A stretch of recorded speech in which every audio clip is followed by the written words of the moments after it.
کی تھی کہ وہ رات کے حصے میں محراب میں چھپ کے کھڑا ہو گیا تھا اور حضرت فاروق اعظم رضی اللہ تعالیٰ عنہ کو خنجر کے پے در پہ وار کر کے وہ شہید زخمی کر دیا، شدید زخمی کیا۔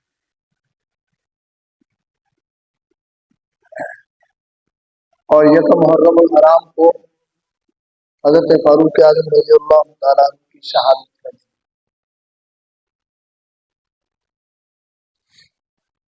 اسلامی سال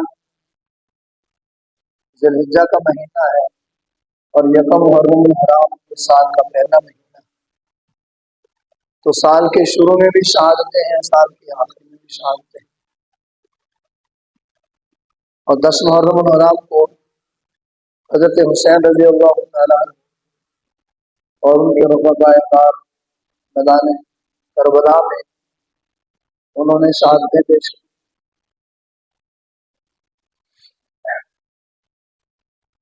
بہرحال ان شہداء کی قربانیوں سے اسلام دنیا کے اندر پھیلا۔ تو پچھلے جمعے میں حضرت عثمان بن عفان رضی اللہ تعالیٰ عنہ کی فضائل اور مناقب اور یہ چیزیں میں نے آپ حضرات کے سامنے عرض کی تھی۔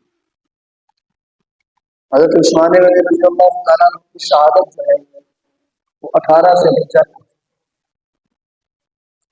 حضرت عثمان غنی رضی اللہ تعالیٰ عنہ بھی رسول اللہ صلی اللہ علیہ وسلم کے دوہرے داماد اور تیسرے خلیفہ راشد، اور حضرت فاروق اعظم رضی اللہ تعالیٰ عنہ دوسرے خلیفہ راشد۔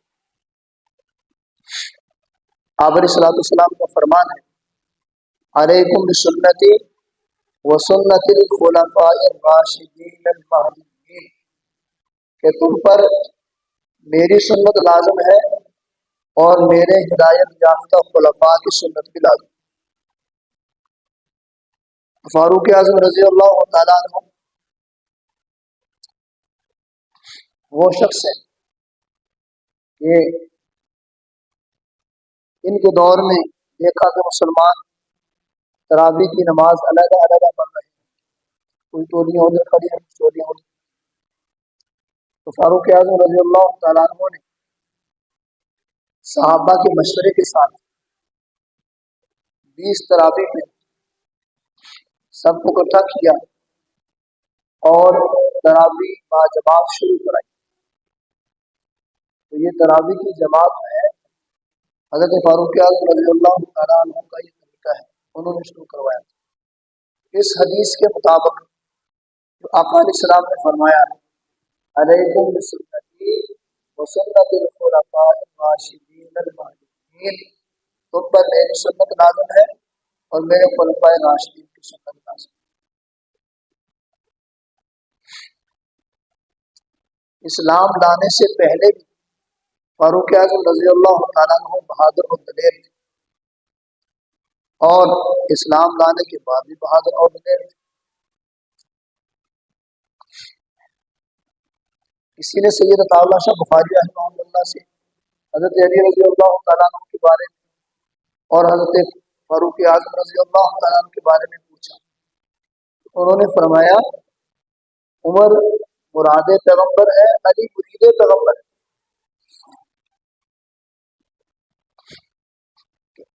حضرت فاروق اعظم رضی اللہ تعالیٰ عنہ کو حضور صلی اللہ علیہ وسلم نے مانگ کر دیا۔ مانگنے والا کون؟ امام الانبیاء، سرتاج الانبیاء، سید الانبیاء، دو جہاں کے سردار۔ تو مانگنے والی امام الانبیاء جس کو مانگا گیا وہ عمر رضی اللہ تعالیٰ عنہ۔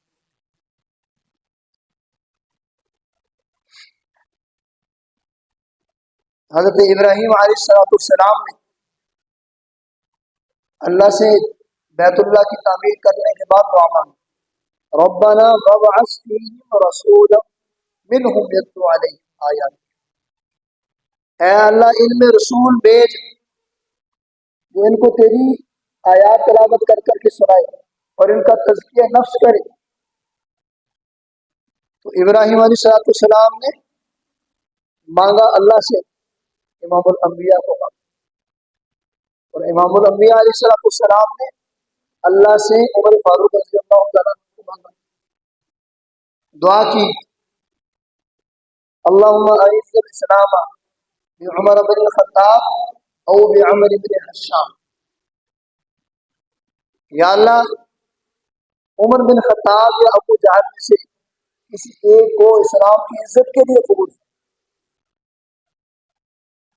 تو عمر کے آنے سے جو ہے اسلام کو عزت ملی، اور آقا علیہ السلام نے دعا بھی فرمائی، اللہم اعز الاسلام بعمر بن الخطاب۔ صحابہ کہتے ہیں کہ ہم چھپ چھپ کے نماز پڑھتے تھے، فاروق مسلمان ہوئے تو ہم نے اعلان بیت اللہ کے اندر نماز پڑھی، اعلان بیت اللہ میں نماز پڑھی، ہجرت کی تو وہ بھی اعلان ڈنکے کی چور پر، اور گھر سے تو حضور صلی اللہ علیہ وسلم کے نوز باللہ قدم کے ارادے سے نکلے تھے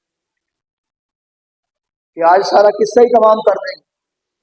راستے میں ایک صحابی نے پوچھا کہاں کا ارادہ ہے، انہوں نے کہا آج سارا قصہ ہی ختم کر دینا ہے، نوز باللہ حضور علیہ السلام کو قتل کرنے کے لیے جائے۔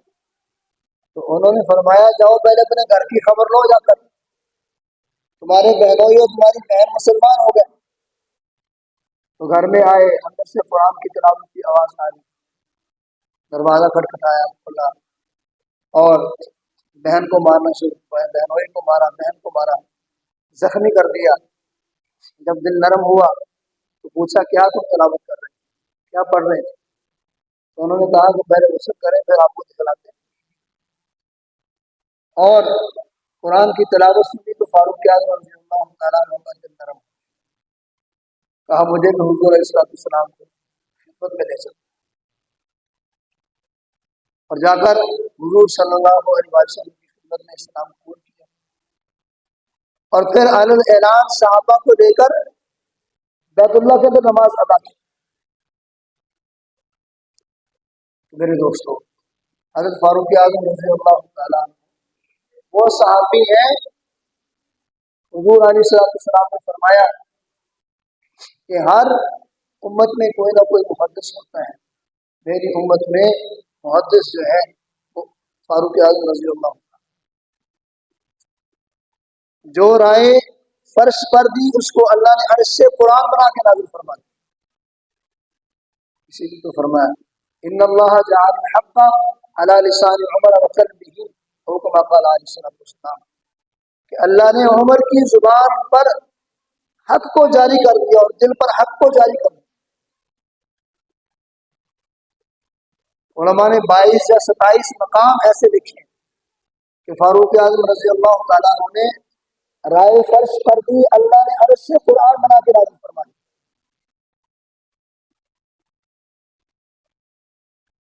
حضرت فاروق اعظم رضی اللہ تعالیٰ عنہ مدینہ میں یہودی اور ایک منافق کا جھگڑا ہو گیا زرہ پر، وہ کہتا ہے میری ہے اور یہودی کہتا ہے میری ہے۔ حضور علیہ السلام کے پاس فیصلہ چلا گیا، آپ نے دونوں کی بات کو سنا، سننے کے بعد حضور علیہ السلام نے فیصلہ اس یہودی کے حق میں کہ ذرا اس کی، تو وہ کہنے لگا، منافق کہنے لگا کہ چلو آپ سے تو ہم نے فیصلہ کروا لیا ہے، چلتے ہیں صدیق کے پاس۔ صدیق کے پاس گئے تو یہودی نے بتا دیا کہ پہلے ہم آقا علیہ السلام کے پاس گئے تھے تو انہوں نے فیصلہ میرے حق میں فرمایا، فرمایا جو حضور نے فیصلہ فرما دیا وہی فیصلہ ہے، حضور کے فیصلے کے بعد ہمارا کوئی فیصلہ نہیں۔ اب وہ جو منافق تھا پھر کہنے لگا چلو ہم عمر کے پاس بھی چلتے، جا کے فیصلہ کرواتے، جا کے دروازہ کھٹکھٹایا، ہمارا یہ فیصلہ ہے لیکن اس سے پہلے ہمارا فیصلہ حضور علیہ السلام نے کر دیا۔ حضرت فاروق اعظم نے فرمایا اچھا حضور نے فیصلہ کر دیا ہے، حضور کا فیصلہ تمہیں قبول نہیں ہے؟ اندر سے تلوار اٹھا کے آئے اور آتے اس منافق کا سر قلم کر دیا۔ اب منافقوں نے شور بچایا، وہ جی ایک مسلمان کو مار دیا، ابو بکر سے تو کلمہ پڑھتے تھے نا، اسلام کا دعویٰ کرتے تھے. اور اللہ نے قرآن میں کیا فرمایا؟ ان المنافقین فی الدرک الاسفل من النار، کہ منافقین جہنم کے سب سے نچلے درجے میں. شور مچایا تو اسی وقت اللہ نے قرآن پاک کی آیات فلا وربک لا یؤمنون حتی یحکموک فیما شجر بینہم. فلا وربک، اللہ نے اپنی قسم کھائی، تیرے رب کی قسم.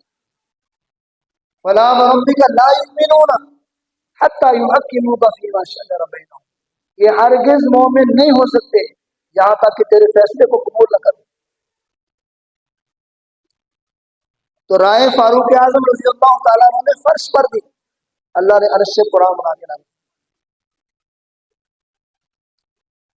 حضرت فاروق اعظم رضی اللہ تعالیٰ عنہ نے رائے دی، بیت اللہ میں طواف کر رہے ہیں رسول اللہ صلی اللہ علیہ وسلم، دل چاہتا ہے کہ مقام ابراہیم کے پاس 2 نفل ادا کیے جائیں. مقام ابراہیم کے پاس، میرا دل چاہتا ہے کہ مقام ابراہیم کے پاس 2 نفل ادا کیے. تو اللہ نے حضرت فاروق اعظم رضی اللہ تعالیٰ عنہ کی اس رائے کو پسند فرمایا اور قرآن کی آیت نازل ہوئی وَاتَّخِذُوا مِن مَّقَامِ إِبْرَاهِيمَ مُصَلًّى، کہ مقام ابراہیم کو نماز کی جگہ بناؤ. تو فیصلہ مشورہ فرش پر دیا، اللہ نے عرش سے قرآن بنا کے لایا. اور اسی طرح حضرت فاروق اعظم رضی اللہ تعالیٰ عنہ نے رائے دی یا رسول اللہ صلی اللہ علیہ وسلم کہ ازواج مطہرات میں پردہ کر کے نکلا، پردہ کر کے نکلا. تو یہ رائے دی، اللہ نے اس رائے کو پسند فرمایا اور آیات نازل فرمائی یا ایھا النبی قل لازواجک وبناتک ونساء المؤمنین یدنین علیہن من جلابیبہن.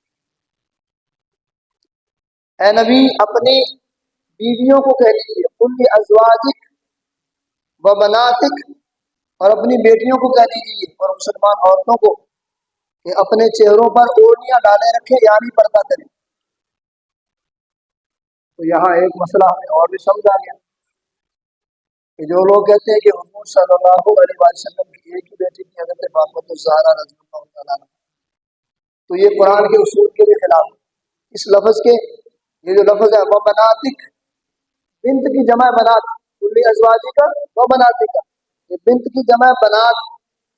تو جمع کا لفظ جو ہے ایک کے لیے ہوتا ہے، 3 یا 3 سے زیادہ کے لیے بولا جاتا ہے بنات کا لفظ. تو معلوم ہوا کہ حضور صلی اللہ علیہ وسلم کی ایک بیٹی نہیں تھی بلکہ زیادہ تھی، اور وہ 4 بیٹیاں، حضرت زینب، حضرت ام کلثوم، حضرت رقیہ اور حضرت فاطمہ الزہرا رضی اللہ تعالیٰ. یہ رسول اللہ صلی اللہ علیہ وسلم کی 4 بنات.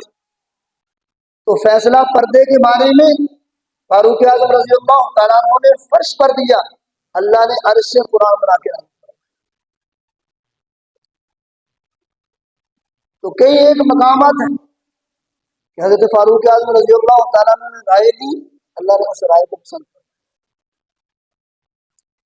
بدر کے قیدی جب قید ہو کر آئے تو صحابہ سے مشورہ ہوا کہ ان کے ساتھ کیا کیے جائے.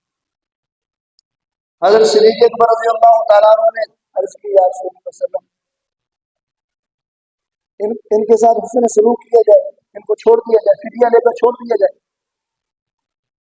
اور فاروق اعظم رضی اللہ تعالیٰ عنہ سے رائے دی تو انہوں نے فرمایا یا رسول اللہ صلی اللہ علیہ وسلم یہ اسلام کے ازلی دشمن ہیں جنہوں نے مسلمانوں کو پریشان کیا، مسلمانوں کو ستایا، ہجرت پر مجبور کیا اور ظلم و ستم کیے، لہذا میرا رشتہ دار میرے حوالے کرو، حضرت علی رضی اللہ عنہ کا رشتہ دار ان کے حوالے کرو، وہ اپنے ہاتھ سے کرنے کا.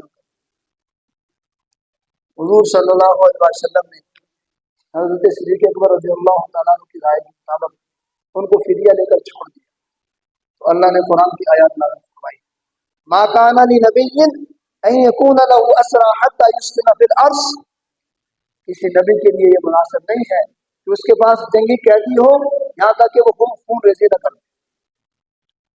تو رائے فاروق اعظم رضی اللہ تعالیٰ عنہ نے دی، اللہ نے اس رائے کو پسند فرمایا اور وہی عرش سے قرآن بنا کر 22 لاکھ مربع میل کے حکمران ہیں حضرت فاروق اعظم رضی اللہ تعالیٰ عنہ. یہ چند مقامات میں نے آپ کے سامنے عرض کیے کہ اللہ نے رائے کو پسند کیا اور قرآن بنا کے عظیم فرمایا. اسی طرح حضرت عائشہ صدیقہ رضی اللہ تعالیٰ عنہ پر جب خاتون نے تہمت لگائی، لمبا واقعہ ہے، اس طرف نہیں جاتا، تو صحابہ سے رائے لی. جب فاروق اعظم رضی اللہ تعالیٰ کی باری آئی تو فرمایا یا رسول اللہ صلی اللہ علیہ وسلم، عائشہ کو آپ کے بستر پر کس نے بھیجا تھا؟ فرمایا اللہ نے بھیجا تھا. فرمایا کسی اور کو حق نہیں ہے کہ اللہ نے آپ کے بستر پر بھیجا ہے جدا کرنے کا. عائشہ پاک ہے.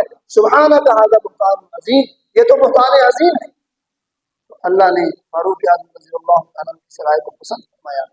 اور سورہ نور کے اندر تقریباً 18 آیات حضرت عائشہ رضی اللہ تعالیٰ عنہ کی صفائی میں نازل فرمائی.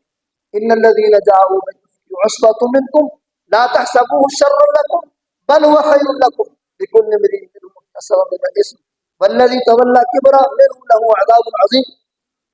اور آخر میں وہی لفظ سبحانک ھذا بہتان عظیم، یہ بہتان عظیم ہے. تو رائے کو پسند فرمایا. میرے دوستو، اسی لیے تو فرمایا ان اللہ جعل الحق علی لسان عمر وقلبہ، اللہ نے عمر کے دل اور زبان پر حق کو جاری کر دیا. اور خوف خدا اعلیٰ درجہ کیا ہے. فاروق اعظم رضی اللہ تعالیٰ ان کا عدل و انصاف، انسانیت میں خیر خائی. آج اتنے اصول ہمیں نظر آتے ہیں، پولیس کا محکمہ، فوج کا محکمہ، جتنے محکمے نظر آتے ہیں، یہ ساری ایجادات حضرت فاروق اعظم رضی اللہ تعالیٰ. اور ایک کافر لگتا ہے کہ اگر عمر کو 4 سال اور مل جاتے تو کفر کا بالکل ہی صفایا ہو. اپنی رعایا کا خیال رکھنے والے مدینے کا باہر چکر لگاتے ہیں، رات کو پہرا دیتے ہیں. بیت المقدس کا فتح ہوا تو حضرت فاروق اعظم رضی اللہ تعالیٰ عنہ جا رہے اپنے غلام اسلم کو ساتھ لیا. اور جب باہر نکلے ایک منزل پہ جا کر اپنے غلام کو کہا سواری کے سوار ہو جاؤ. وہ ہاتھ جوڑ کے کھڑا ہو گیا. امیر المومنین، یہ کیسی بات ہے، آپ ان کو سوار ہوں گے، دنیا کیا کہے گی، لوگ کیا کہیں گے، یہ یہودی کیا کہیں گے. فرمایا فاروق سے بے انصافی نہیں ہو سکتی. اپنی منزل پر میں بیٹھوں گا، تو اپنی منزل پہ سوار ہوگا اور میں پیدل چلوں گا. اب چلتے چلتے اتفاق سے باری آ گئی غلام کے سوار ہونے کی، تو پھر وہ ہاتھ جوڑ کے کھڑا ہو گیا کہ آپ سوار ہو جائیں. اب تو بالکل میں قریب ہے بیت المقدس جب جائیں گے تو وہ کیا کہیں گے کہ مسلمانوں کا خلیفہ پیدل چل رہا ہے اور غلام جو ہے وہ سوار. اور میں نہیں ایسا نہیں. اور بعض روایت میں یہ بھی ہے کہ چلتے چلتے فاروق اعظم رضی اللہ تعالیٰ کا جوتا بھی ٹوٹ گیا. ایک ہاتھ میں ٹوٹا ہوا جوتا ہے اور سواری کی مہار پکڑی ہوئی ہے، غلام کے اوپر سوار کیا. اور وہ عیسائی اور یہودی اپنی کتابیں کھول کے بیٹھے، وہ ساری نشانیاں دیکھ رہے. جب گئے تو وہ تو سمجھ رہے کہ مسلمانوں کا خلیفہ اوپر سوار ہے. دیکھا کہ مسلمانوں کا خلیفہ مہار پکڑ کے چل. پیبند دیکھ رہے 17 پیبند لگے ہوئے، ایک پیبند نہیں ملا تو وہ نیچے بغل کے نیچے لگا اور چابیاں بیت المقدس کے حوالے کر حضرت فاروق اعظم رضی اللہ تعالیٰ. اور انہوں نے کہا کہ ہماری کتابوں کے اندر لکھا ہے کہ یہ علامات ہے دوسرے خلیفہ کی، اس سے جنگ نہ کرنا ورنہ تمہاری خیر نہیں ہے. تو اسی کو اللہ کے قرآن میں یوں فرمایا ذالک مثلہم فی التوراۃ ومثلہم فی الانجیل، یہ ان کی علامات تورات میں بھی موجود ہے اور انجیل کے اندر بھی موجود ہے. تو میرے دوستوں اور بزرگوں،